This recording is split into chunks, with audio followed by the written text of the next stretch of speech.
గురూజీ 72 గంటల్లోనే ఫోన్లోని అద్భుతమైన జ్యోతిష్య పరిష్కారం చూపిస్తారు. నమ్మండి, నమ్మకపోండి, ఇది నిజం. శ్మశాన కాళి రుద్ర చౌడీదేవి ఆరాధకులు నంబర్ 1 వశీకరణ స్పెషలిస్ట్ గురూజీ.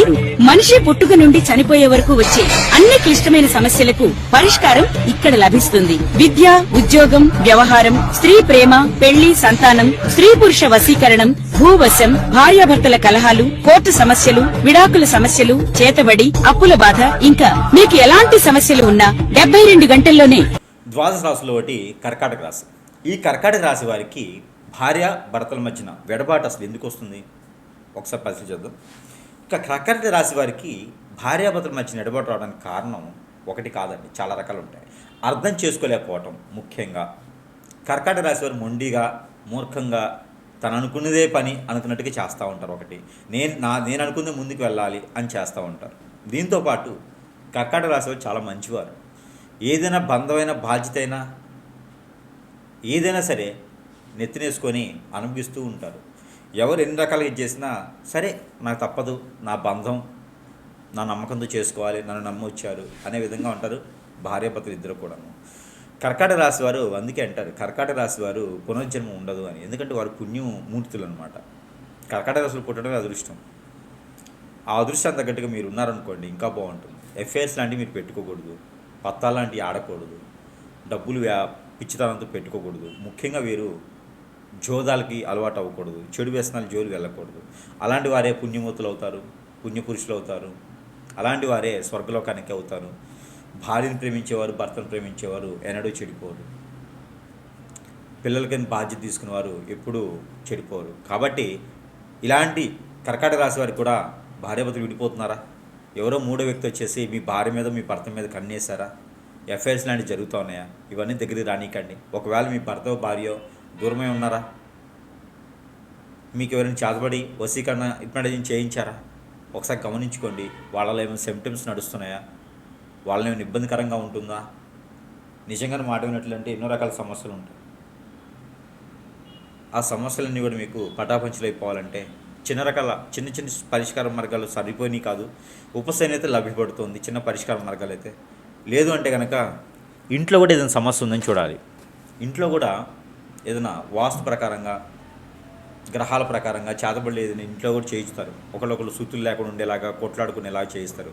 అలా కూడా పటాపంచలు అయిపోవాలంటే ఇంటికి చేతబడి లాంటివి జరగకుండా అష్టదిబ్బందుల ముడుపు, ఇది కుండలో పెట్టిస్తా, ఇది ఇంట్లో ఎక్కడైనా దాచిపెట్టడానికి, ఇంట్లో ఎక్కడ మూలన తొక్కి అంటే మూలన గొయ్యి తీసి పెట్టాలి, ఇది ఊడ్చిపెట్టాలి. లేదంటే కనుక సింహద్వారాన్ని గుమ్మాన్ని కట్టుకోవాలి వీలుని బట్టి. ఆ రకంగా చేసుకుంటే కనుక కొంతమేర మీకు ఇబ్బంది కలగకుండా అయితే ఉంటుంది.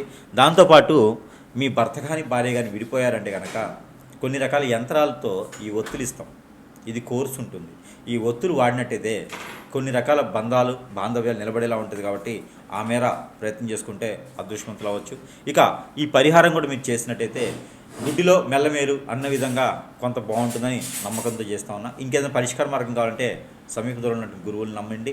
గురువులను అందరినీ నమ్మకండి. దొంగ గురువు స్వామిలు ఉన్నారు, చూసి ముందుకు వెళ్ళండి.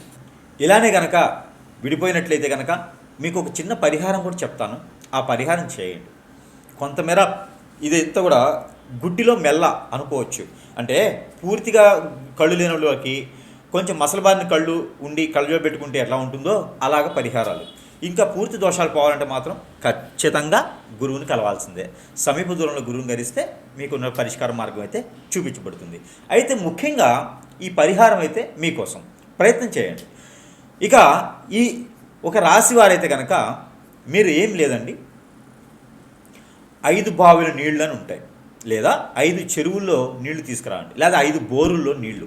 5 ఇళ్లల్లో కాదు, 5 బోరుల్లో లేదా 5 బావిల్లో, బావి చెరువు అంటారు కదా, అట్లాగా 5 వాటిలో నీళ్లు తీసుకురావాలి. 5 చెరువుల్లో నీళ్లు తీసుకొచ్చి ఒకటిగా చేయాలి. ఒక దాంట్లో కలుపుకోవాలి. కలిపినటువంటి దాంట్లో కుంకుమ పువ్వు, పన్నీరు, జాజికాయ, జాపత్రి, అనాస పువ్వు, దాల్చిన చెక్క, మిరియాలు, అలానే ఇంగువ, ఇవన్నీ కూడా కలగలిపి ఒక్క తమలపాకులు 2 ఇవి కూడా వేసి మిక్సీ కొట్టాలి. మిక్సీకి వేసి దాన్ని అంతని కూడా పేస్ట్ చేయాలి. ఈ పేస్ట్ చేసింది ఈ పాలలో కలపాలి. తగినంత తేనె కలపాలి. కలిపినటువంటి మిశ్రమాన్ని ఎక్కడైనా సరే దానిమ్మ చెట్టు లేదా సీతాఫల చెట్టు లేదా వేప చెట్టు, రావి చెట్టు, ఈ రెండు కలగలిపి ఉన్నటువంటి సమయం, అక్కడ స్థలం, వాటిలో గురువారం రోజున, శుక్రవారం రోజున సాయం సంధి వేళలో అభిషేకం చేసి మట్టి ప్రమిదిలో, అభిషేకం అంటే ఆ చెట్టు పాదిలో పోయటం, 3 సార్లు తిరుగుతూ పోయాలి. అలానే ఒక పసుపు కలర్ దారం కానీ, 7 పోగులు వేసినటువంటి వైట్ కలర్కి పసుపు రాసినటువంటి దారం కానీ ఆ చెట్లుకి కట్టాలి. 7 పోగులు 7 సార్లు తిరిగి చుట్టూ కట్టాలి. అది వేసి కనుక అక్కడ చెట్టు కింద మట్టి ప్రమిదిలో 2 ఒత్తులేసి ఆవు నెయ్యితో లేదా కోకోనట్ ఆయిల్తో దీపారాధన చేయాలి. లేదా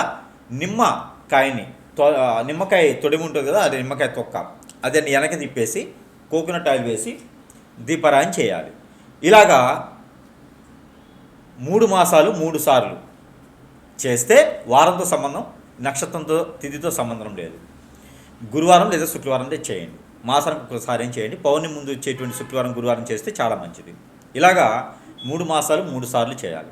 స్త్రీ పురుషులు ఇరువురు కూడా చేయొచ్చు. ఇది ఎందుకోసం పరిహారం మీకు చేసి ఆ ప్రమిది కింద మీ సమస్య భార్యాభర్తల మధ్యన ఏముందో, ఎందుకు గొడవలు అవుతున్నాయి, ఏదైనా అఫైర్స్ ఉన్నాయా, ఏదైనా సమస్య ఉందా, ఆర్థిక సమస్య, ఆరోగ్య సమస్య, లేదా మాట వినట్లేదా, ఇవన్నీ కూడా సమస్యని ఒక వైట్ పేపర్ మీద కాటుకతో, కాజల్తో అయినా రాయండి. మీ భాషలో మీరు రాయండి. రాసి 4 మడతలు వేసి మీకు ఆ ప్రమిది కింద పెట్టండి. ఆ ప్రమిది కింద పెట్టేటప్పుడు మోదుగాకు అని ఉంటుంది. ఆ మోదుగాకు వేయండి. మోదుగాకు పైన ఈ పేపర్ పెట్టండి. ఈ పేపర్ పైన ప్రతిమ పెట్టి దాంట్లో దీపారాధన చేయండి. ఇలా 3 వారాలు 3 మాసాలు చేయండి. దీని ద్వారా విడిపోయినటువంటి వారు కలుసుకునే దానికి చాలా అవకాశం ఉంటుంది. కాబట్టి ఈ ప్రయత్నం మీకోసం.